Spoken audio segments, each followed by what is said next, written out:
A tragédia que impactou Surfside, um subúrbio de Miami, na madrugada de 24 de junho de 2021, deixou uma marca indelével na história dos desastres arquitetônicos. Neste relato, exploramos os eventos que levaram à catástrofe do colapso de um edifício de apartamentos, bem como as histórias daqueles que viveram para contar a experiência angustiante. Recomenda-se discrição ao espectador.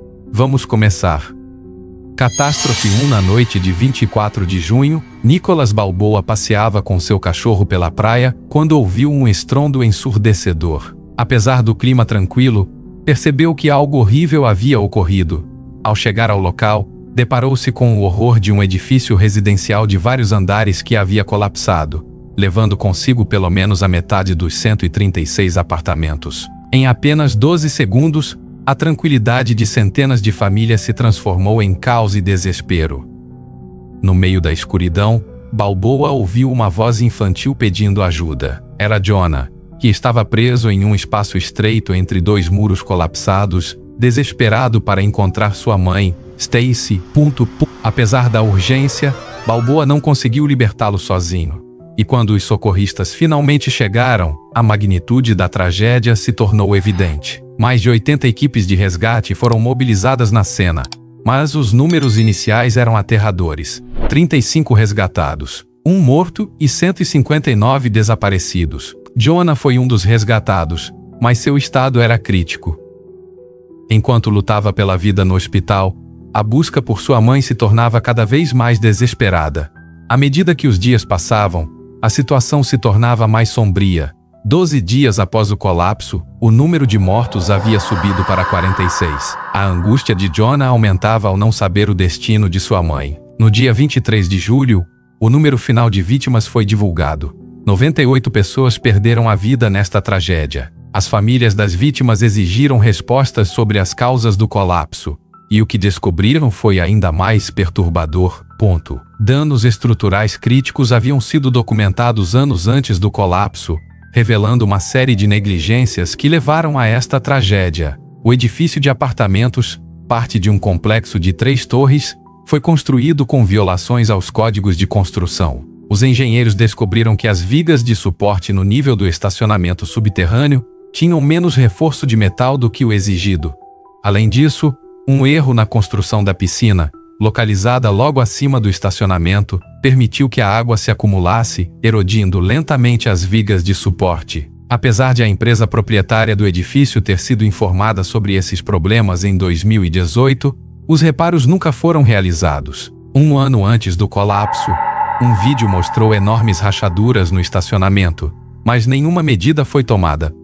Apenas 7 minutos antes do colapso, um vídeo mostrou um forte jorro de água inundando a garagem do condomínio. Esses sinais de alerta foram ignorados, e o resultado foi desastroso. Jonah Handler, que sobreviveu ao colapso, agora enfrentava não apenas suas lesões físicas, que incluíam 12 vértebras fraturadas e músculos das costas rasgados, mas também um profundo trauma psicológico. O jovem sofreu o que se assemelha ao transtorno de estresse pós-traumático, experimentando medo intenso com cada trovão e lutando com sentimentos de culpa por ter sobrevivido. A história de Jonah é um lembrete arrepiante de como a negligência na construção pode ter consequências fatais. Sua experiência reflete a necessidade de uma maior regulamentação e supervisão na construção de edifícios, especialmente em áreas propensas a desastres. A tragédia de Surfside não é lembrada apenas pelas vidas perdidas, mas também pelas lições que devemos aprender para prevenir futuros desastres. A catástrofe de Surfside nos confronta com a dura realidade de que a segurança das construções não deve ser uma questão secundária.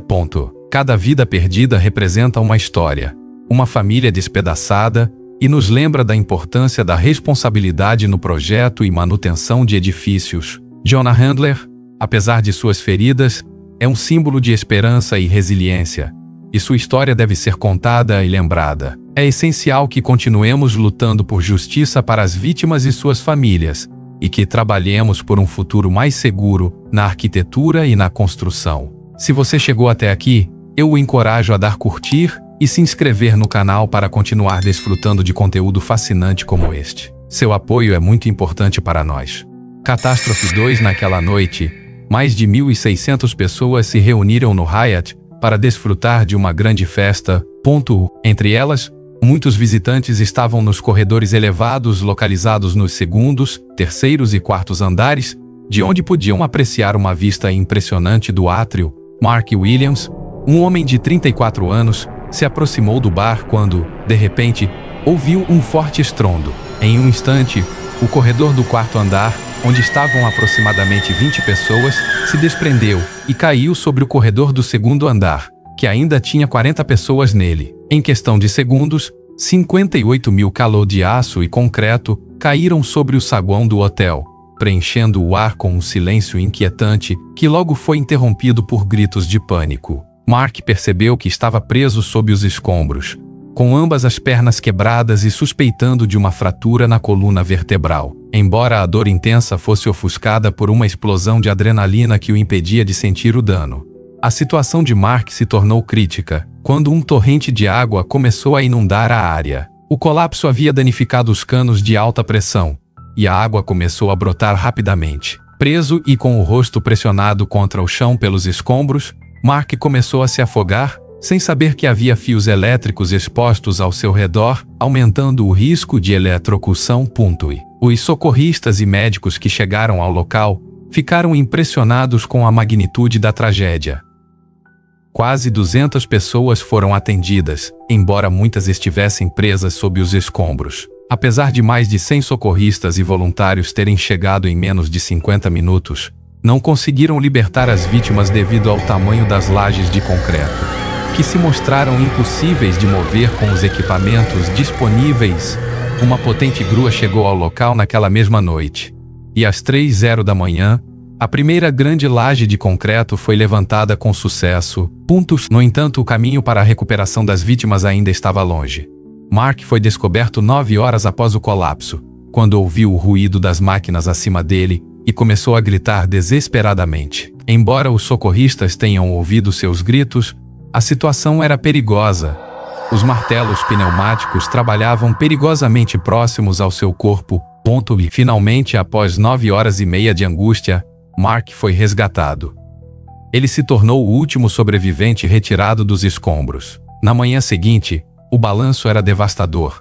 31 corpos foram recuperados e 114 pessoas foram declaradas mortas, com o número de vítimas ainda em risco de aumentar. O colapso dos corredores elevados do Hyatt foi o resultado de uma série de erros de engenharia e decisões imprudentes. 3 passarelas suspensas, cada uma com aproximadamente 37 metros de comprimento, foram construídas no saguão do hotel.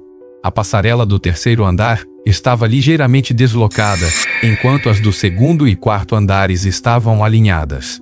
O planejamento original exigia que cada passarela fosse unida ao teto por varas de metal, mas foram feitos atalhos durante a construção. O quarto andar foi fixado ao teto, enquanto a passarela do segundo andar foi unida à parte inferior do corredor superior. Isso significava que as varas projetadas para suportar apenas uma passarela agora tinham que sustentar 2. Além disso, um colapso anterior durante a construção foi ignorado, e suspeita-se que houve uma compreensão tácita para abrir o hotel o mais rápido possível, apesar dos problemas de segurança. Apesar das previsões médicas que previam que Mark Williams não poderia sobreviver às suas graves lesões, sua vida deu uma reviravolta extraordinária. 32 anos após o trágico incidente no Hyatt de Kansas City, Mark está em pé, saudável e pronto para expressar sua gratidão aos socorristas que o libertaram de sua armadilha. Contra todas as probabilidades, ele recuperou sua mobilidade e se tornou um símbolo de resiliência e esperança. Mark compartilhou que este desafio monumental o moldou, tornando-o uma pessoa melhor. Sua história não é apenas um relato de sobrevivência, mas também um poderoso testemunho do espírito humano diante da adversidade. Através de sua experiência, Mark demonstra que a determinação e a força de vontade podem prevalecer mesmo nas circunstâncias mais sombrias. Sua jornada é um lembrete de que, apesar dos obstáculos, sempre há espaço para a recuperação e o crescimento pessoal. A tragédia do Hyatt ressoa como um chamado à ação, sublinhando a vital importância da segurança na construção. Este evento nos lembra da necessidade imperiosa de aderir às regulamentações e padrões de segurança para prevenir que incidentes similares ocorram no futuro. A história de Mark Williams, um sobrevivente que desafiou as expectativas, é uma lição sobre a fortaleza do espírito humano e a responsabilidade que temos de nunca dar por garantida a segurança em nossas edificações. Este acontecimento não apenas transformou vidas, mas também deixou lições valiosas que devemos lembrar e aplicar. A história de Mark é um farol de inspiração, lembrando-nos que, embora a vida possa nos apresentar desafios avassaladores, a esperança e a resiliência podem nos guiar em direção a um futuro mais seguro e brilhante.